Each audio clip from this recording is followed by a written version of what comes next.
Special buses వేసి ప్రజల్ని తరలించడంలో ఈజీ కావడంలో చేసినాం. ఇవాళ మరి మనందరికీ తెలుసు, గ్రామాలలో ఉండే పరిస్థితి మీడియా మిత్రులకు ప్రజలకు కూడా తెలుసు. బస్సులలో ఎప్పుడైతే ఈ ప్రభుత్వం వచ్చిన తర్వాత మహిళలకు ఉచితం అని చెప్పినరో అప్పటి నుండి విపరీతంగా రష్ ఎక్కువైతున్నటువంటి సందర్భాన్ని మనం చూస్తున్నాం. అనేక చోట్ల గొడవలయ్యి వివిధ రకాలైనటువంటి అసౌకర్యానికి ప్రజలు గురవుతున్నది మనం చూస్తూ ఉన్నాం.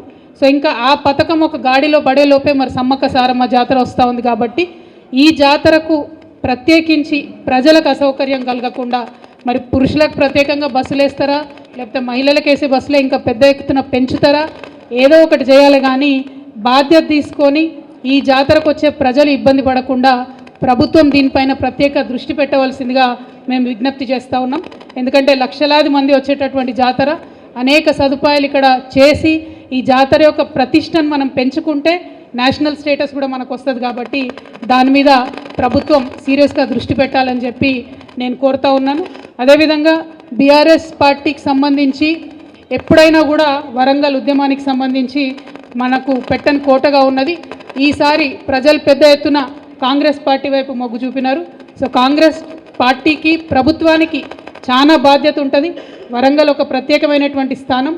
వరంగల్లో జరిగేటటువంటి అన్ని కార్యక్రమాలకు మరి ప్రత్యేక శ్రద్ధ పెట్టి ప్రజలు మీ మీద పెట్టినటువంటి బాధ్యతను విస్మరించకుండా మరి పనిచేయాల్సినటువంటి బాధ్యత ప్రభుత్వం మీద ఉంటుందని ఈ సందర్భంగా వారికి గుర్తు చేస్తూ ఉన్నాం. At the same time BRS party కార్యకర్తలు ఎట్టి పరిస్థితులలో మీరు మనోస్థైర్యం కోల్పోవద్దు. రాజకీయాలలో ఎగుడు దిగుడులు ఉంటాయి, ఇటువంటి పరిస్థితులు వస్తుంటాయి. కానీ సంయమనం పాటించి ఓపికతో ఉండి మన యొక్క సిద్ధాంతాలను ప్రజల్లోకి మళ్ళీ తీసుకెళ్తూ ప్రజల మనసును చూరగొనడం ద్వారా మళ్ళీ మనం మంచి స్థానంలో సుస్థిరంగా వెనక్కి రావడం జరుగుతుంది. ధైర్యం కోల్పోకుండా బలంగా ఉండాలి. ఎందుకంటే ఉమ్మడి వరంగల్ జిల్లా ఎప్పుడైనా కూడా మనం అభివృద్ధిలో ఎక్కడ వెనక వెళ్ళలేదు. చాలా అద్భుతమైనటువంటి అభివృద్ధిని చేసినాం.